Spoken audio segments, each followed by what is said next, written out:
et bonjour les amis de la passion ludique et bonjour les amis de l'alchimie.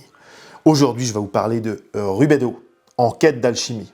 Alors, vous vous dites tout de suite, ah bah tiens, c'est pas une boîte de jeu. Et non, c'est un sac d'alchimiste de jeu. C'est pas rien. Alors, je vais vous raconter la petite histoire qui va avec ce jeu. C'est le petit plaisir qu'on a aussi dans ce métier de vendeur de jeux et de découvreur de jeux, c'est qu'on tombe parfois sur des choses particulières, des petites pépites. Et ça, c'est très particulier parce que moi et nous, dans l'équipe, nous sommes de la région lyonnaise, en Suisse, et ce jeu-là a été fait par une famille, et surtout un jeune homme, qui habite dans la région. C'est pas son métier, hein, il est encore étudiant, et il s'est pris d'amour pour les jeux de société, il a eu envie d'en créer un, et lui et son frère et sa maman ont créé de A à Z Rubedo en quête d'alchimie. Quand je dis de A à Z, c'est qu'ils ont pensé la mécanique de jeu, ils ont trouvé les illustrations, ils ont créé les cartes, ils les ont écrites, ils ont trouvé une ambiance autour de l'alchimie, ils ont produit le jeu, ils l'ont édité et produit. Et il n'est disponible, pour l'instant en tout cas, que dans certains magasins, dont le nôtre. Donc si vous voulez le découvrir, eh bien venez chez nous pour découvrir Rubedo en quête d'alchimie. Alors qu'est-ce que c'est comme jeu? On est quand même là pour parler de ça, sans vous expliquer toutes les règles. En gros, vous êtes alchimiste, et ce que vous cherchez à faire, c'est passer toutes les étapes alchimiques pour arriver au grand œuvre qui est le Rubedo. C'est un jeu assez simple finalement, nous aurons des cartes en main. À notre tour, nous piocherons de la pioche, de cette grande pioche pleine de cartes, une carte supplémentaire, et ensuite on aura une action. Alors, basiquement, la plupart du temps, on jouera une carte. Le but, c'est quoi? C'est d'accumuler devant nous des cartes pour avancer dans notre quête alchimique. Au départ, je vous montre le départ, on doit d'abord trouver une carte de matière brute. Materia prima. On doit la mettre. Ensuite, deuxième étape, après ma materia prima, ce que je vais vouloir essayer de créer, c'est le nigredo. Et pour le nigredo, j'ai une aide de jeu au cas où je ne me rappelle pas. Je dois ajouter une sombre essence à cette matière première dans une matrice et utiliser un certain procédé. Donc je vais devoir chercher et espérer tomber sur des cartes qui sont de ce genre-là. Donc par exemple ici, je pourrais ajouter l'amertume comme sombre essence et je le fais par macération, qui est un procédé qui permet le nigredo.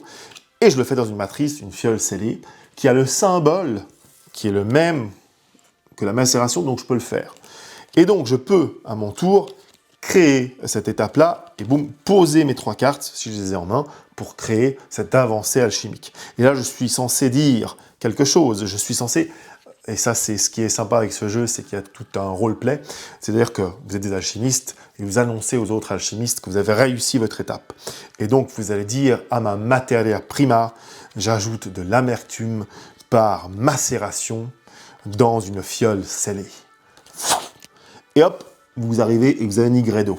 Et là, les autres joueurs, c'est ça aussi qui est un peu rigolo, ils doivent tous être ébahis de votre science, ils doivent faire « Oh, ah, oh ». Ils doivent l'exprimer. S'ils ne le font pas, attention parce qu'ils perdront une carte que vous pourrez aller leur piquer. Donc il y a un petit côté roleplay, et ainsi de suite, on va s'encourager, mais on veut quand même être le premier à atteindre la dernière étape qui est Albedo.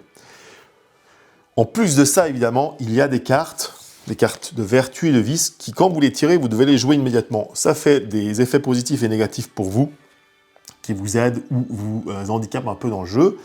Et puis à part ça, il y a des sorts que vous pouvez jouer, pour piquer des cartes, pour les inverser, pour reprendre une carte de la pioche, ce genre de choses, ainsi qu'un sanctuaire que vous pouvez jouer aussi, et ce sanctuaire vous permettra d'y planquer un ingrédient fameux que vous n'avez pas envie qu'on vous pique, que vous n'avez pas envie que la chance vienne vous faire défausser ou que sais-je. Et c'est ça le principe de Rubedo, c'est un petit jeu de cartes où on va se piquer les cartes, on va essayer d'avancer plus vite, on va essayer d'être plus malin que les autres, tout en ayant ce petit côté roleplay. Un petit jeu très sympa, très bien édité, d'ailleurs bravo encore à eux parce que c'est quand même de beau boulot, hein. C'est pas leur métier, c'est leur premier jeu, ils y ont mis les formes et c'est très bien. Ce jeu, d'ailleurs, j'ai oublié de vous le dire, se joue de 2 à 4 joueurs pour des parties qui durent entre 20, 30, 40 minutes. Plus vous êtes, plus ça dure, mais ça va pas être beaucoup plus long que ça. Et voilà les amis. Alors évidemment, retrouvez Rubedo en quête d'alchimie sur aconjoue.ch, mais surtout, amusez-vous bien. À bientôt les amis. Ciao, ciao.